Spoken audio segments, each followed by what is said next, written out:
실거주자들이 가장 피해를 봤다라고 생각을 하는데 6.27 대책 때문에 6억으로 일단 대출 상한이 막혔습니다. 그래서 이제 그 이상은 대출을 못 받기 때문에 더 이상 더 좋은 집을 못 가게 됐고요.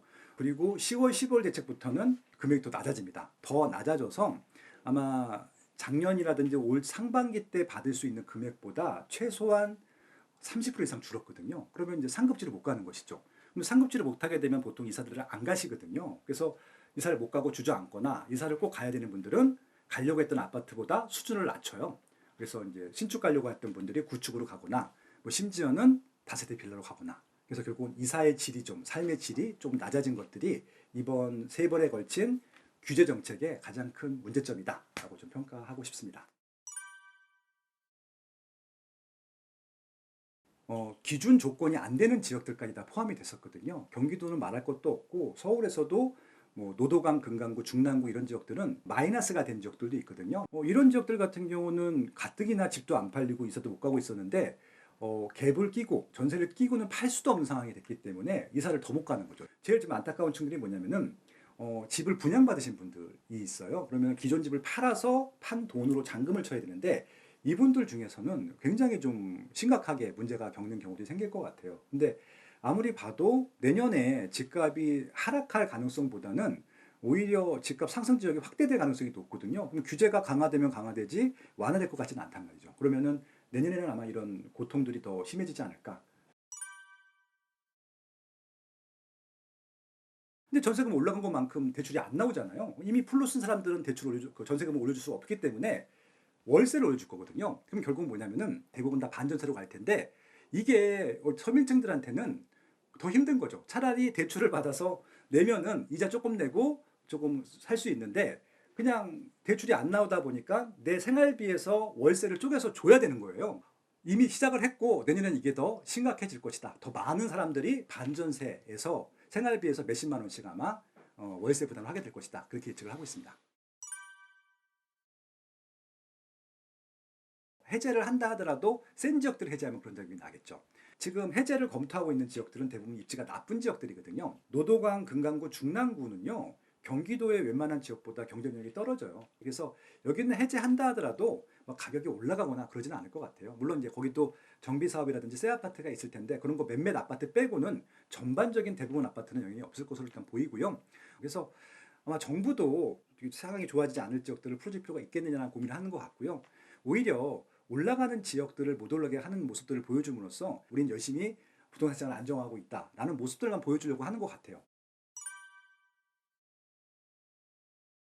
공급 대책으로 반응한 적이 몇 번 있었는데 노태우 대통령 때 전국에 200만 호 그리고 이명박 대통령 때 보금자리 주택 했을 때는 반응이 있었습니다. 그 외에는 반응이 전혀 없었는데 그 이유 중에 하나가 발표만 하고 실제 입주로 연결되는 것들이 상당한 시간이 걸렸거든요. 이게 처음에 한두 번은 믿었어요. 실제 공급이 안 되는 것들을 본능적으로 알았던 것들이죠. 근데 몇 번 학습 효과가 있다 보니까 135만 채를 수도권에 착공하겠대요. 대부분 목표는 달성 못 하거든요. 그러면 결국은 이제 소비자들은 어떻게 생각하냐면은 2030년까지는 입주할 물량이 없구나. 그래서 정말 놀랍게도 6.27 대책이나 10월 15일 대책은 대책을 발표하고 한동안은 거래량이 줄었거든요. 9.7 대책은 발표한 날부터 가격이 올라갔어요. 더 올랐어요. 왜? 뚜껑을 깠는데 물량 없대는데 이렇게 나오는 거죠. 유휴부지, 공공부지, 그리고 3기 신도시 부지 뭐 용적률을 올린다 이런 얘기 나올 거거든요. 지금까지 매번 나왔던 공급 대책의 재탕이에요. 새로운 게 하나도 없어. 새로운 아이디어들이 없어요.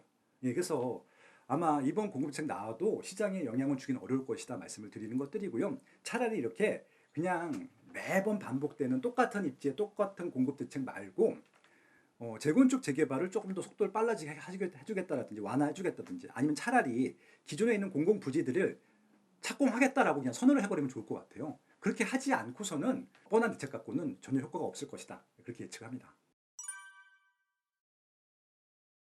지금 정책의 결과는 한 채만 사라고 하는 것들이거든요. 수요가 많은 데들은 한 채만 사도 돼요. 지방은 수요가 없어요. 공급이 더 많아요. 그럼 여기는 어떻게 해야 되냐면은 공급자 말고 수요자를 넣어줘야 돼, 임의적으로. 그러니까 다주택자들을 넣어줘야죠. 지방에서도 양극화가 됩니다. 그래서 대구도 수성구는 오르고요. 부산도 해운대구, 수영구는 올랐어요. 왜 그러냐면은 그들도 이사를 가야 되거든요. 이사를 가려면 누구한테 넘겨야 되는데 받아줄 사람이 없는 거예요. 다주택자들은 비싼 주택들을 두 개, 세 개 사지 않아요. 싼 주택들을 사는 것들이거든요. 조금 수익을 보기 위해서. 근데 그것들을 좀 다 막아놓은 상태라서 전 지금이라도 좀 분리과세 같은 걸 해서 서울은 한 채만 사게 하더라도 지방은 추가적인 주택을 사는 것들을 좀 허용해 준다고 하면은 서울로만 몰리고 있는 유동성이 지방으로 좀 돌릴 수 있을 거라고 생각하고 있거든요. 지방도 다주택하면 규제를 받아요. 규제 지역은 두 채부터 규제를 받는 것이고 지방은 세 채부터 규제를 받는 것들이거든요. 요걸 분산시켜야 돼요. 그래서 지금이라도 지방 사는 것들에 대해서 중과 제도를 제거하지 않으면은 계속 서울 똘똘 한 채로만 몰릴 것 같거든요. 그래서 이걸 방지하기 위해서는 지방 사는 것들에 대해서는 좀 세제적인 혜택이 있어야 된다. 일단 규제는 안 하는 게 제일 좋고요. 그러니까 비싼 것들을 비싸게 팔게 하면 돼요.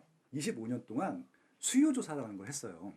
수요조사하는 게 뭐냐면은 여기가 수요가 얼마큼 있을지, 그리고 여기에 아파트는 최대 얼마큼 받을 수 있을지, 이런 것들을 조사해서 국토교통부나 LH공사나 아니면 시공사 시행사들한테 납품을 하는 게 제 일이었었거든요. 서울도 무조건 한도 끝도 없이 올라갈 것처럼 보여도 대부분 미분양이었었어요. 최근 몇 년 동안 빼고는.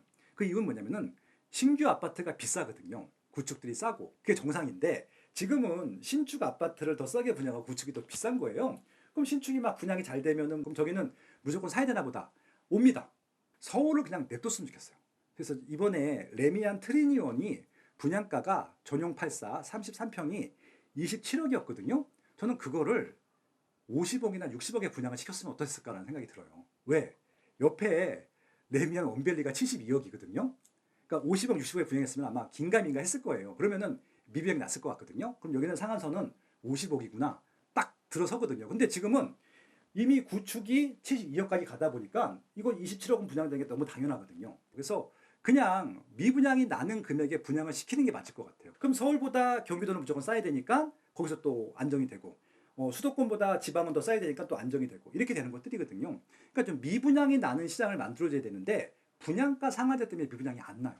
그럼 분양가 상한제도 제거했으면 좋겠다. 그것도 좀 아이디어로 드리고 싶네요.